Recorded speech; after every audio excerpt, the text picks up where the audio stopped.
நம் கையிலே வைத்திருக்கிற மொபைல் மோஜிசா, நடமாடும் அற்புதம் அல் குர்ஆன். இதன் ஆற்றல் என்ன தெரியுமா? குர்ஆனை பார்த்தாலே சொர்க்கம், வேற எதுக்குமே தேவையில்லை. சும்மா அப்படி ஒரு பார்வை பார்த்தா சொர்க்கம். காரணம், குர்ஆனை பார்ப்பது இபாதத், இபாதத்திற்கு கூலி ஜன்னத். உங்கள் பிள்ளைகள் காலையிலே எடுத்து வருகிறார்களே, மாலையிலே எடுத்து வருகிறார்களே, சொர்க்கவாதியாக வந்துவிட்டு சொர்க்கவாதியாக செல்கிறார்கள். இதைவிட பெரிய வாக்கியம் உலகத்தில் என்ன இருக்க முடியும்? குர்ஆனை பார்த்தால் சொர்க்கம், படித்தால் லிக்குல்லி ஹர்ஃபின் அஷ்ரு ஹஸனா. பெருமானார் சொன்னார்கள், ஒரு எழுத்துக்கு 10 நன்மை இருக்கிறது என்று. இந்த நன்மைகளை குறித்து பேசினால் 2 மணி நேரம் பேசணும். ஏன்னா ஒவ்வொரு நன்மைக்கும் ஒரு ஆற்றல் இருக்கிறது. சில நன்மைகள் பாவத்தை அழிக்கும், சில நன்மைகள் அந்தஸ்தை உயர்த்தும், சில நன்மைகள் வியாபாரத்தை பெருக்கும், சில நன்மைகள் நினைவாற்றலை உருவாக்கும். இப்படி ஒவ்வொரு நன்மையும் ஒவ்வொரு விதமா இருக்கும். குர்ஆன் ஓதுனா என்ன நன்மை? குர்ஆன் ஓதினால் என்ன தரத்தினாலான நன்மையை அல்லாஹ் ஒரு எழுத்துக்கு 10 என்று வழங்குகிறான் என்றால், குர்ஆன் ஓதினால் அல்லாஹ் கொடுக்கிற நன்மை சொர்க்கத்தை தீர்மானிக்கிற நன்மை, சொர்க்கத்தை தீர்மானிக்கிற நன்மை. இதை விளங்கணும்னா மிஸ்காத்துல அழகான ஒரு ஹதீஸ் வரும்.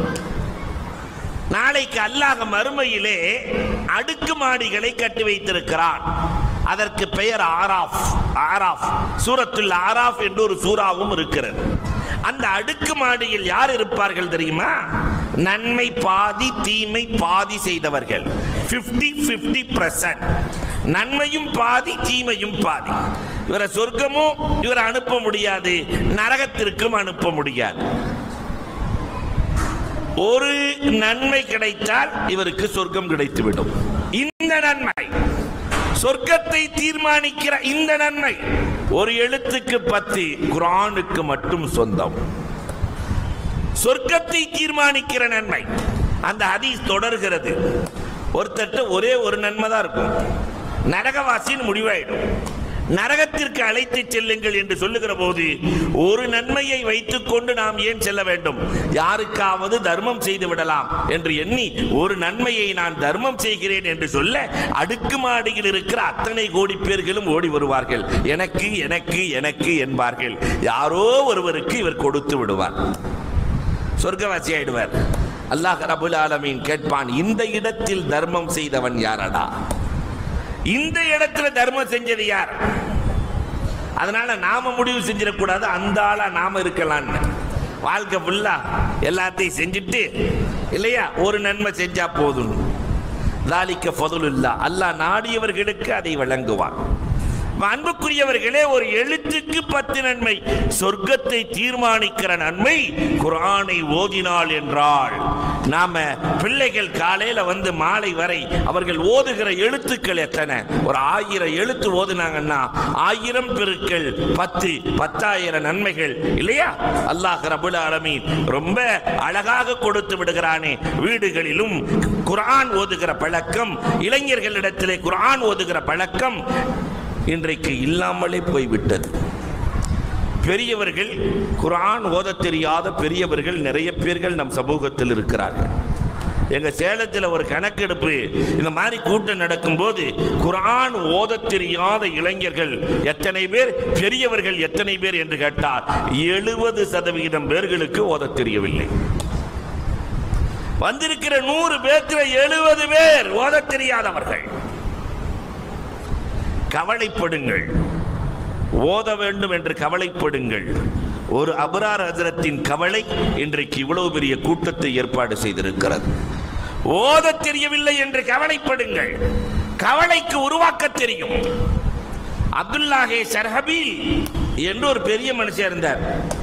அப்துல்லாஹே ஷர்ஹபீல் காசு இல்லைன்னாலும் கடை வாங்கி தர்மம் பண்ணுவாராம். கடை வாங்கி தர்மம். ஒரு நாள் சக்கராத் ஹால்ல அவர் படுத்துட்டார். கடை கொடுத்த ஆள்லாம் சேர் போட்டு உட்கார்ந்துருக்கு. இவர் காசை திரும்ப கொடுப்பாரா, மௌத்தா பெறுவாரா? இவர் காசை திரும்ப கொடுப்பாரா, மௌத்தா பெறுவாரா? இப்படி யோசிச்சுக்கிட்டே உட்கார்ந்துருக்கிறாங்க. இந்த நேரத்தில் ஒரு இளைஞன் தட்டு நிறைய அல்வா வச்சுட்டு வர்றான். சக்கராத் ஹாலில் இருக்கிற பெரியவர் கூப்பிட்டாரு, வாடா வந்தான். இவங்களுக்கெல்லாம் அல்வா கொடுன்னாரு. கூட்டத்தில் இருக்கிறவங்களுக்கு அவ்வளவு சந்தோஷம். அந்த இளைஞன் நினைக்கிறான், அந்த சிறுவன் நினைக்கிறான், இந்த இடத்திலேயே தட்டு முழுக்க அல்வாவை முடிச்சுட்டு நாம காசை வாங்கிட்டு போயிடலாம் என்று எல்லாத்தையும் முடிச்சுட்டு தட்டை கொண்டு வந்து பெரியவர்கிட்ட காட்டினா, பெரியவரே முடிச்சாச்சு, காசு கொடுங்க. தம்பி, அதற்காகத்தான் இத்தனை பேர் உட்கார்ந்து இருக்கிறார்கள், ஒரு இருக்கை காலியாக இருக்கிறது, நீயும் போய் இருந்து கொள். குதிக்கிறான், அழுகிறான், துடிக்கிறான், தவிக்கிறான்.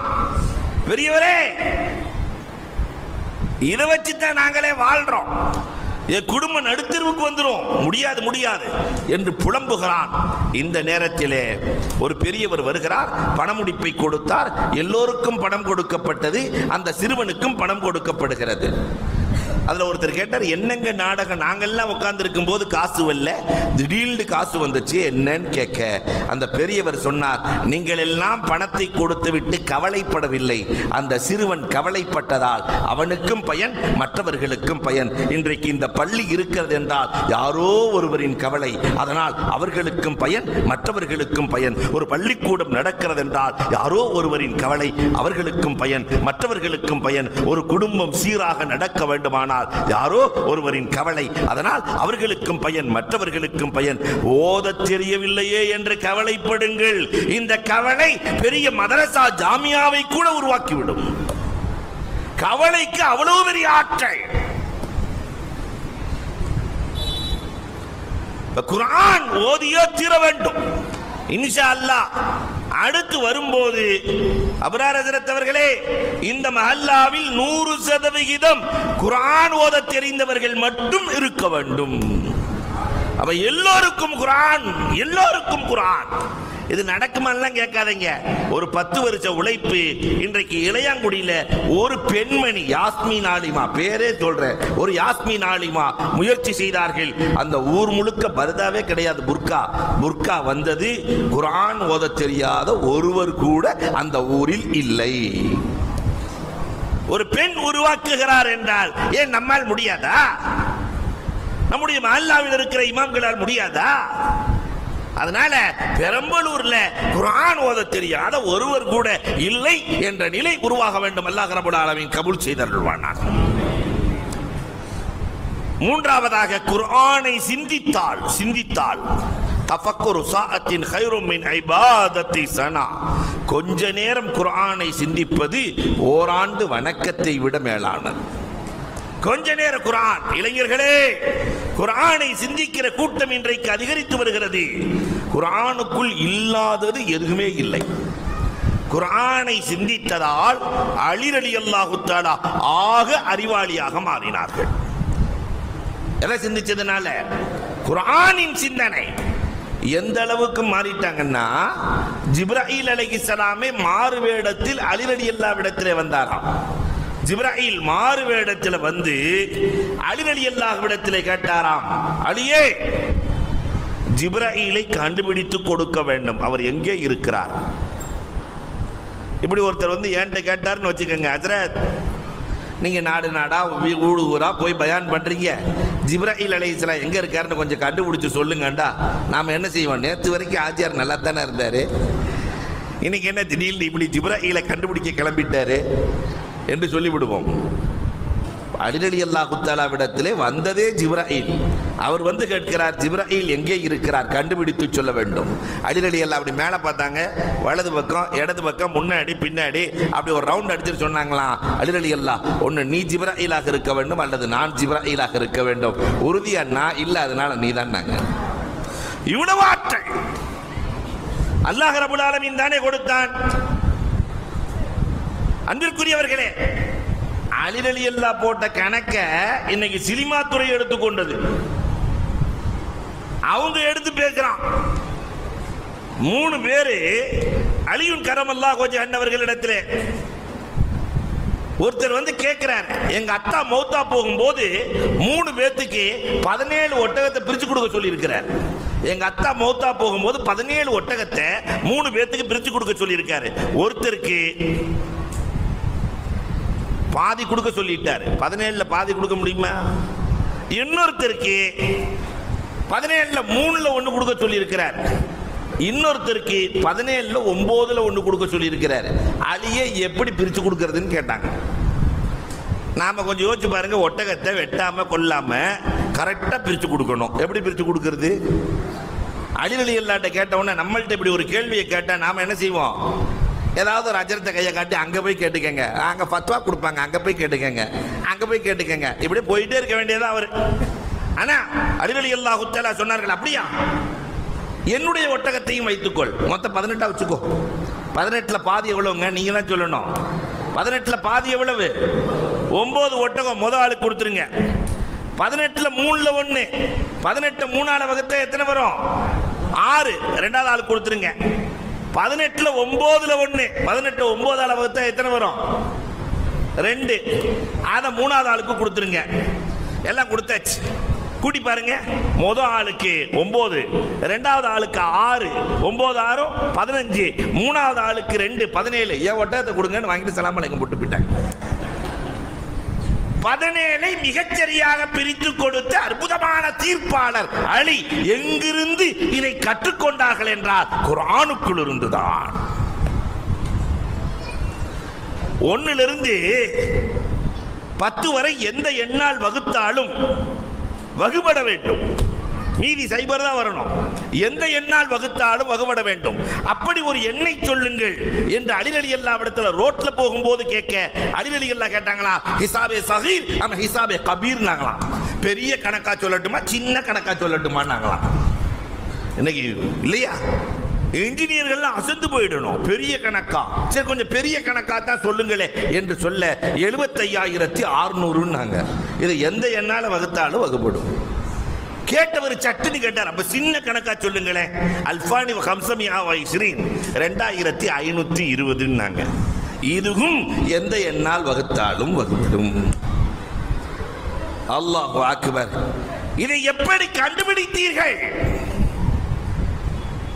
என்று கேட்கிற போது சொன்னார்கள் அழகாக, நேரத்தினுடைய அருமை இல்லையா, அத்தனை கணக்குகளும் அவர்களுக்கு அத்துபடி.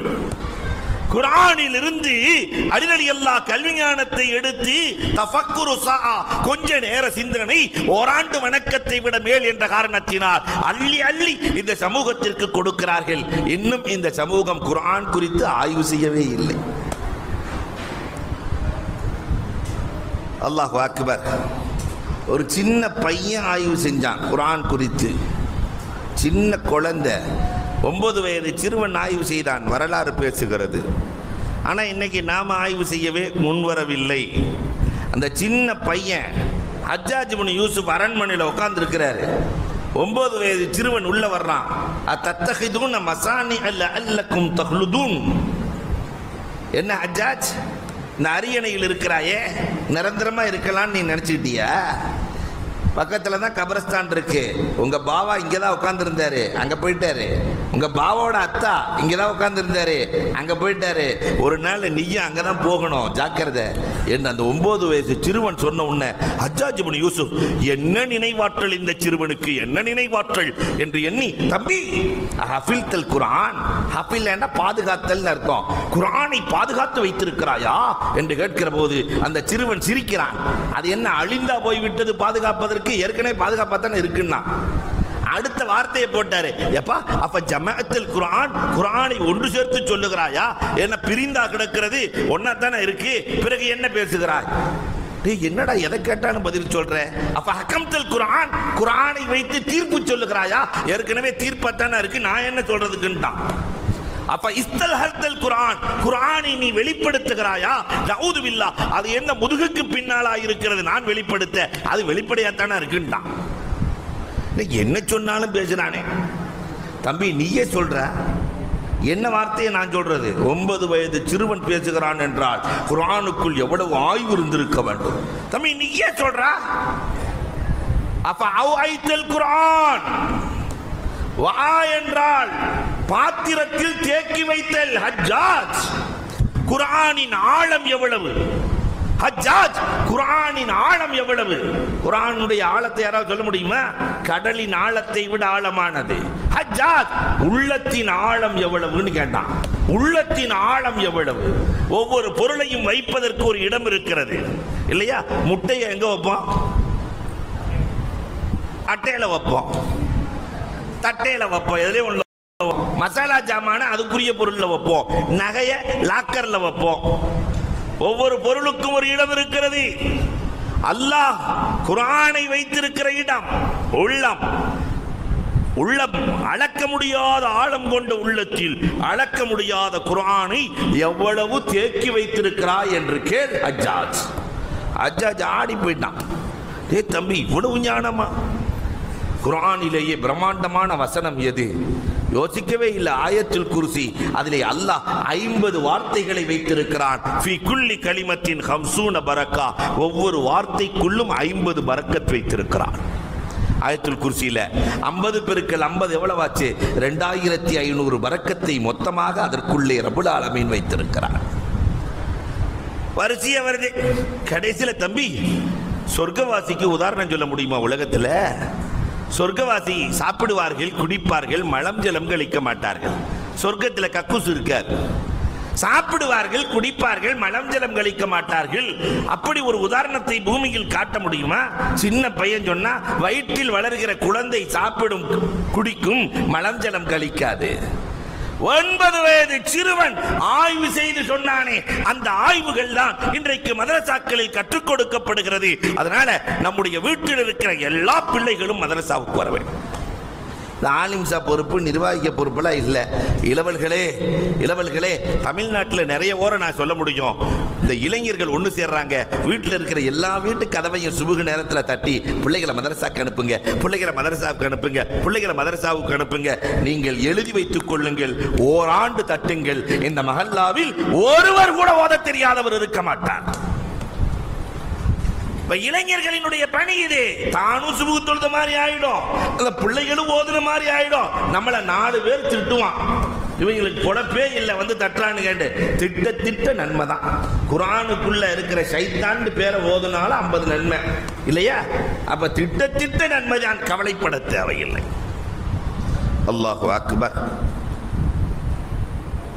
அடுத்து குர்ஆனை மனனம் செய்தால் அல்லாஹு அக்பர்.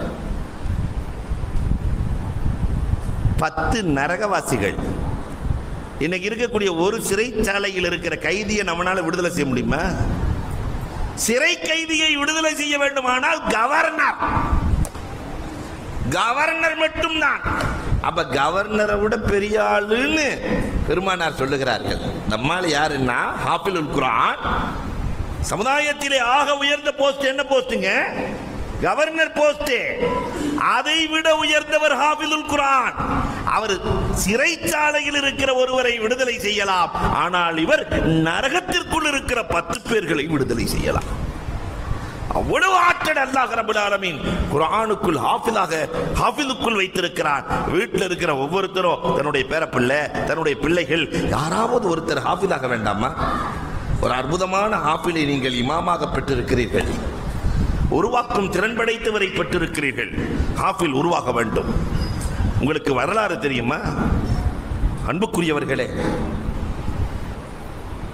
முகலாய மன்னர் அவுரங்கசீப் பாதுஷா, அவர் பேரை ஹாஃபிஸா வைத்தாரு. பேரை ஹாஃபிஸா.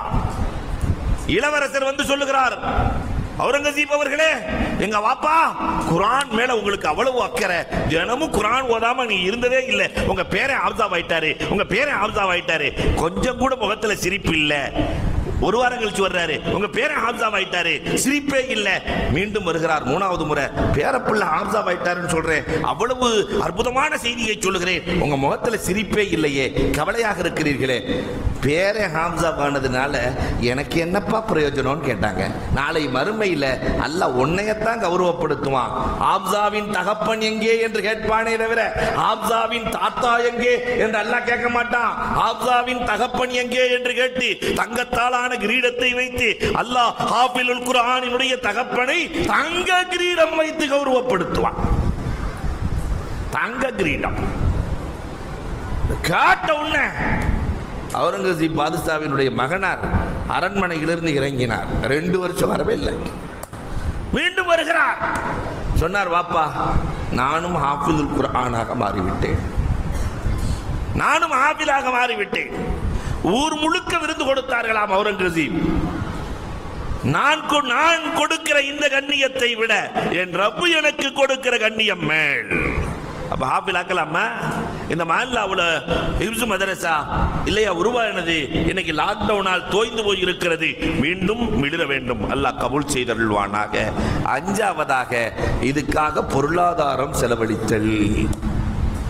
அல்லாஹு அக்பர். ஒவ்வொன்றுக்கும் ஒரு கணக்கு இருக்குங்க. அல்லாட்ட கணக்கு இருக்கு. ரப்புல் ஆலமீன் கொஞ்சம் வித்தியாசமான ஆளு, எல்லாத்துக்கும் கணக்கு வச்சிருக்கிறான். ஒன்றுக்கு 10 இருக்கு, ஒன்றுக்கு 100 இருக்கு, ஒன்றுக்கு 1000 இருக்கு, ஒன்றுக்கு 700, ஒன்றுக்கு 70,000, ஒன்றுக்கு 1000 மாதங்களை விட சிறப்பு, இப்படிலாம் இருக்கு. ஆனா 2 பேர்த்துக்கு செலவழிச்சா கணக்கே இல்லை. கணக்கே இல்லாமல் ரப்பு கொடுப்பது 2 காரியத்திற்கு. இளவல்களே மனதில் வைத்துக் கொள்ளுங்கள். ஒன்று, உங்களை பெற்றெடுத்த பெற்றோர்களுக்கு கொடுக்கிற பணம். நீங்க கையில கொடுத்துட்டீங்க, அல்லாஹ் கொடுக்கிற நன்மை கணக்கே இல்லை. பெற்றோரை மதித்து உலகத்தில் வீழ்ந்தவன் கிடையாது, பெற்றோரை மதிக்காமல் உலகத்தில் வாழ்ந்தவன் கிடையாது. தாய் தகப்பன தங்க தட்டுல தூக்குங்க, உங்களுக்கு இந்த உலகத்திலும் மரியாதை, மறு உலகத்திலும் மரியாதை. அல்லாஹு அக்பர். இரண்டாவது, இந்த தாலிபுல் இல்ம் கல்வியை தேடக்கூடியவர்களுக்கு செலவழிச்சுட்டா லாபம்லாம் நன்மையெல்லாம் மறுமையில இல்ல, இம்மையிலேயே கொடுத்துருவான். இந்த உலகத்திலேயே நன்மை. நீங்கள் எழுதி வையுங்கள், எங்கெங்கெல்லாம் மதரசா இருந்துச்சோ அங்கெல்லாம் கூரை வீடு மாடி வீடா மாறியதாகத்தான் வரலாறு உண்டு. எங்கெல்லாம் முனிரஜத்தில் கேட்டீங்கன்னாக்கா 1000 சான்றுகள் சொல்லுவார்கள் அவர்களுடைய அனுபவ உரையை, இல்லையா? அல்லாஹு அக்பர். அல்லாஹ் ரப்புல் ஆலமீன் தாலிபுக்கு கொடுத்துட்டோம், பரிசு கொடுத்தார்கள் என்று சொன்னார்களே, தாலிபுகளுக்கு கொடுத்து விட்டால், கல்வியை தேடக்கூடியவர்களுக்கு கொடுத்து விட்டால் அல்லாஹ் களம் இறங்கி உதவுவான். ஷகீகுல் பல்கி என்று ஒரு பெரிய மனுஷன் இருந்தாங்க, பெரிய உஸ்தாத்.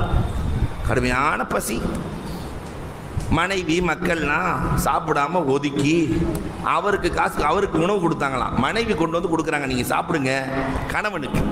அவர் சாப்பிடலான்னு போகும்போது காத்தமுல் அசம்னு ஒரு மாணவர் வந்துட்டார். உஸ்தாதுக்கே சாப்பாடு இல்லை, இப்ப மாணவருக்கு இருக்குமா? வந்த உடனே தம்பி சாப்பிட்டியான்னு கேட்டாங்க. அப்ப அந்த பையன் சொன்னா சாப்பிடல உஸ்தாத், உட்காந்து சாப்பிடுன்ட்டாங்க. மாணவர் சாப்பிட்டுட்டு போயிட்டாரு. போனா வீட்டுல இடி விழுகுது.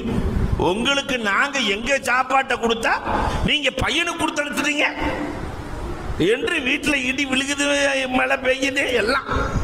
அப்பதான் ஷகீகுல் பல்கி ரஹ்மத்துல்லாஹ் சொன்னாங்களா, அம்மா ரசூல் சொல்லி இருக்கிறாங்க, ஓதுற பிள்ளைக்கு மார்க்க கல்வியை தேடுபவர்களுக்கு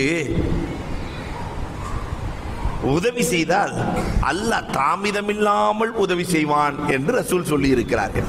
அல்லாஹ் தாமிதமில்லாமல் உதவி செய்வான் என்று ரசூல் சொல்லி இருக்கிறாங்க. சொல்லி முடிக்கவில்லை. அந்த நாட்டு மன்னன் அந்த தெரு வழியாக செல்லுகிறார்.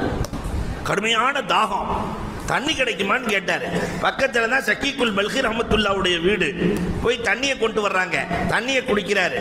குடிச்சிட்டு கோவலையை பார்க்கிறாரு. தண்ணி கொடுத்த அரசருக்கு தண்ணி கொடுத்த இல்லத்தில் ஏழ்மையின் அடையாளம் தெரிகிறது. பழைய கோப்பை பார்த்தாரு, நல்ல மன்னர், நல்ல மன்னர், எனக்கு நீர் கொடுத்த வீட்டில் ஏழ்மையா என்று ஒரு தங்க துண்டை போட்டாரு. ஒரு தங்க துண்டு. வந்தவங்க எல்லாம், அரசரோட வந்தவங்க எல்லாம் தங்கமும் வெள்ளியுமா போட்டு அந்த கோப்பை நிறைய தங்கமும் வெள்ளியும் உள்ளே செல்கிறது. இதை கையிலே வாங்கிய ஷகீகுல் பல்கி மனைவியை அழைத்து சொன்னார்கள், பார்த்தாயா என் ரப்பை, பார்த்தாயா என் ரப்பை, ஒரு ஏழை மாணவனுக்கு உணவு கொடுத்ததால் இனி நான் மௌத்தாகிற வரை சாப்பிட்டாலும் என் செல்வம் தீராது. இதுதான் இந்த கல்வியின் மகிமை. அதனால இந்த கல்விக்கு செலவழிப்பவராக, குர்ஆனை பார்ப்பவராக, குர்ஆனை ஓதுபவராக, குர்ஆனை சிந்திப்பவராக, குர்ஆனை மனனம் செய்பவராக, குர்ஆனுக்கு செலவழிப்பவராக மாற வேண்டும். அல்லாஹ் கபூல் செய்வானாக.